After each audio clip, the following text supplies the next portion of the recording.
course, before I even start this video, I just want to say, make sure you watch this whole video before, passing judgment or, having a response or whatever.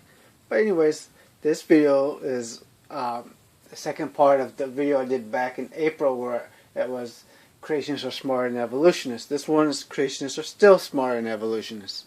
And of course, like I said, make sure you watch the whole video, please. Okay. Now you think about it now. As I said in the other video, you have all these subjects. Molecular cell biology, physics, neuroscience. I mean, had to take all these classes myself. General chemistry, biochemistry, organic, histology, neuroscience, A&P, anatomy and physiology, obviously, genetics, and a whole bunch of other classes I had to take. I mean, I had to take a lot of these classes, and I got a degree in molecular biology and biochemistry, as you can plainly see here. And I have other biochemistry and cell books and higher level genetics and immunology and all these other things. Now, the reason why I'm telling you that creationists are smarter is because they have mastered all of these subjects. I mean, look, here I have geology, critical thinking, astronomy, U.S. government, politics, of course, but they have mastered all this stuff. They have mastered all this. Microbiology, everything. They've mastered it. Have you listened to a creationist talk? I mean, some of them are just preachers. Some of these people are just preachers. No actual background. Refuting Evolution, 1 and 2, by Jonathan Ferrari. Darwin's Black Box, Michael Behe. He's a biochemist, obviously, but has no writings. Douglas Axe, Undeniable. He has a degree of molecular biology, but nothing, And then you got these things here by people who are just basically preachers. And most of the people, one second, I forgot one thing. Apologize for that. But then you got this, it's a great video, Evolution, The Dangerous Deception. You can get these at Sword of the Lord or Echoes of Eden. I mean, the guy has no actual degree in science. And then you got these you can get at Sword of the Lord by Dr. Shelton Smith. And if you look him up, he goes 3 videos. This guy is just a preacher, no actual background in science. And he destroys evolution. He knows everything about all these subjects. He knows everything about biochemistry, physics. These preachers, Kent Hovind and all these others. Where's that one guy that I think Logic deals with? These guys, they know every bit of these subjects. Think about their debate when they debate somebody. They know everything.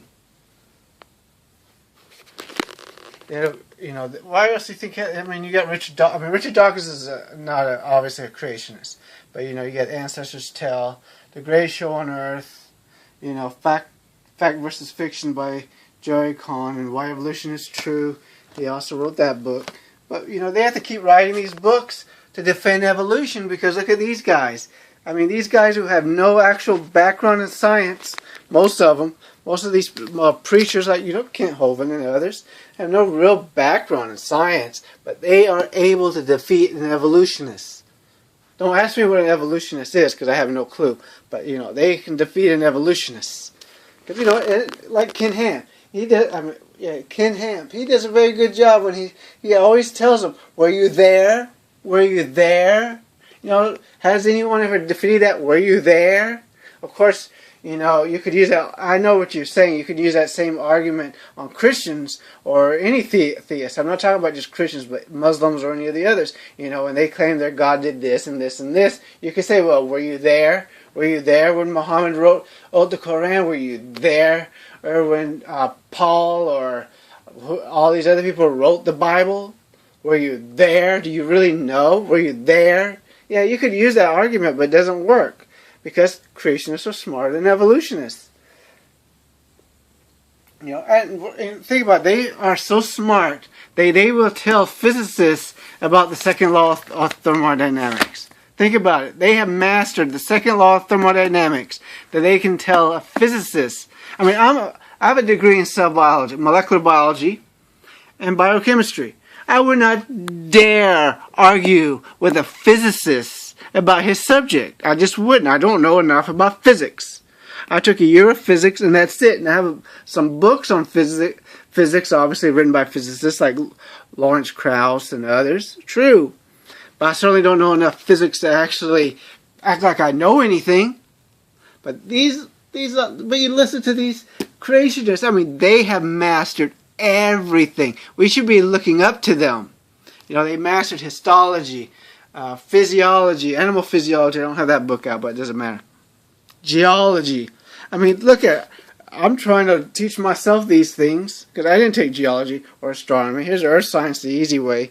When I was teaching high school, when I first graduated from college, I had to get a job, so I became a high school teacher. Not a high school teacher anymore, thankfully.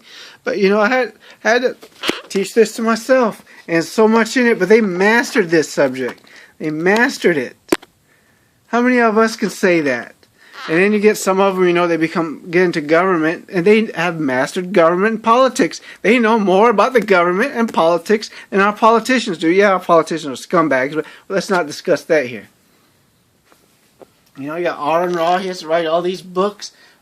Foundational falsehoods of creation. There's no foundational falsehoods of creationism. Creationism is true. There should be foundational falsehoods of evolution. I mean, look at all this. Darwin's black box. I mean, they have mastered every subject. I mean, they will debate scientists. Of course, they would never debate a scientist at a science conference. And they would never debate a science in a peer-reviewed journal. But, of course, they will do it at a college, as he mentioned. And that's the thing. This is where I love. This guy here mentions Dwayne Gish when he debated what is the guy's name now? I forgot his name. Darn it. Well, if you were to listen to these suckers, you'll find out who I'm talking about. It doesn't matter anyways, but because Dwayne Gish won the argument. I watched it. I mean, if you watch my moron reviews, Creation on Evolution 1, 2, and 3, you'll know who I'm talking about. And I also have a link to that debate. But Dwayne Gish won. He did what's called a Gish Gallop. He developed a system that was foolproof. He could win against anybody who supported evolution. It was neat. All you do is you ask a bunch of you make a bunch of irrelevant statements. You then say a lot of things that are wrong about the subject, so your opponent has to correct everything, and they can't really debate you. See, you gotta love that. Because creationists know you can be dishonest.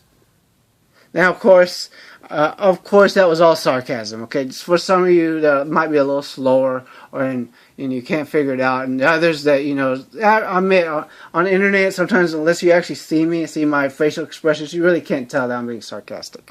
But I am. The reason why is because it is just annoying when people who never took a science class, know nothing really about science, thinks they know more about science than everybody else. I mean, think about it. As I was saying before, what type of jerk would I have to be to try to correct a physicist or a chemist or a histologist? I mean, I have a degree. This is what I want to also get into. Okay, I'm a biologist, molecular cell biology, but still I'm a cell biologist. Because I have a degree in cell biology, does this mean, and I know everything about neuroscience? I took a course in neuroscience, but certainly I'm not going to argue with neuroscientists about neuroscience. Do I have a master's histology, or anatomy and physiology, or animal physiology, or microbiology? Of course not. So I would not argue with these people. I keep my mouth shut and listen to them. Now, there's something that is obvious wrong that anybody could pick up that's wrong. I might tell them, well, that's not completely true. You remember in this book, and I would be respectful about it and tell them quietly without others around. Be respectful. I'm certainly, now you may say, okay, with all that, then why do people like Richard Dawkins and Aaron Raw, and these are great books. All of these I recommend you to buy. Actually, I would recommend you to read because they're actually quite hilarious.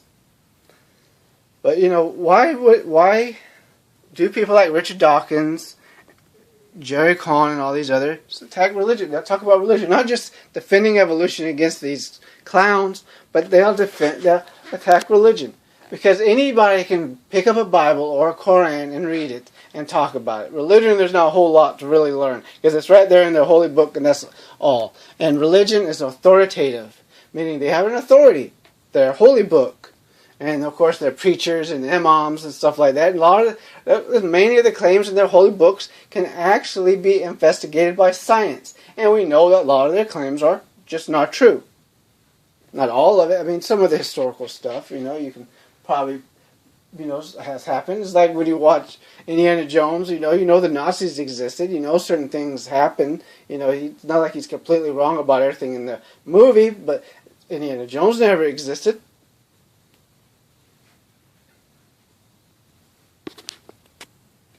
And the thing is, I have hundreds of books I've read and reread. And, it's like, there's a statement that people have made, you've probably heard this statement, a little knowledge is a dangerous thing. A lot of people misunderstand that statement. What that means is people who have a little understanding about something tend to think they know everything. Don't be one of those people.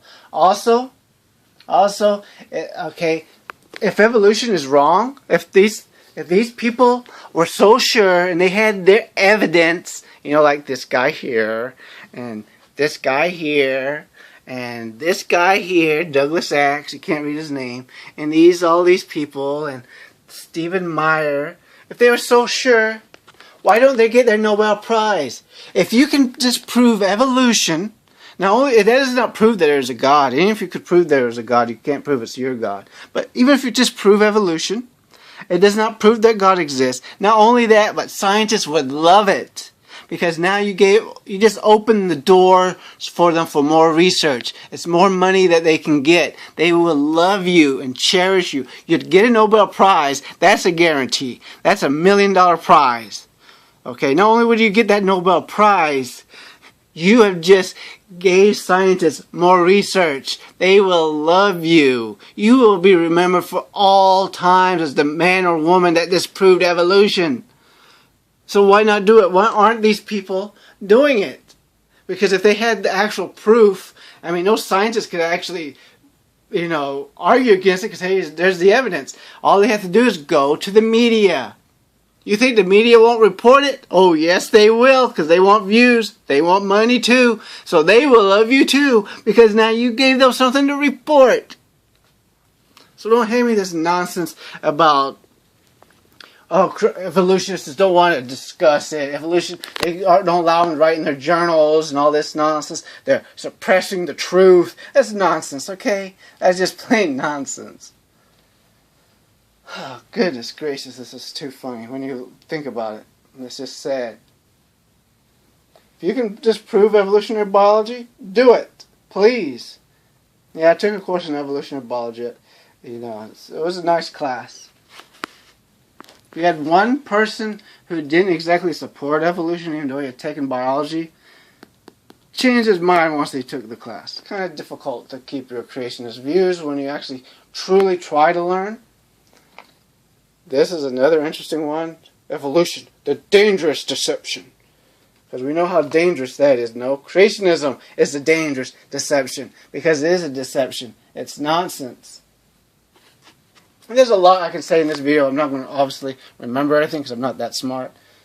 And I liked another little statement though. No, it doesn't really refer to me, but generally it's like this. People that are intelligent, first off, stupid people think they're smart, and people that are intelligent are unsure of themselves. It's not the exact quote, but it's just kind of amazing. Because these people, these creationists are so sure of themselves. And also by evolutionists, there's no such thing as evolutionists. And Ken Ham, hate to tell you this, there's no such thing as historical science either. So saying, were you there? Were you there? Well, we have certain methods in science that we can determine what has happened in the past. Alright? Otherwise, forensics would not work. Think about that. And as somebody once said, it's amazing, how selective these creationists and some of these religious folks are when it comes to science. They don't want to accept many aspects of biology, some aspects of physics, cosmology, astronomy, and things like that, geology, But they're more than willing to go to a doctor when they get sick, or use a cell phone and all these other things. They rely on science. Amazing. Oh well, that's the end of this video. This is already way too long. I know you don't want to listen to my voice anymore. Thanks. Bye. Now I get the pleasure of putting all these back up. You know, think about that.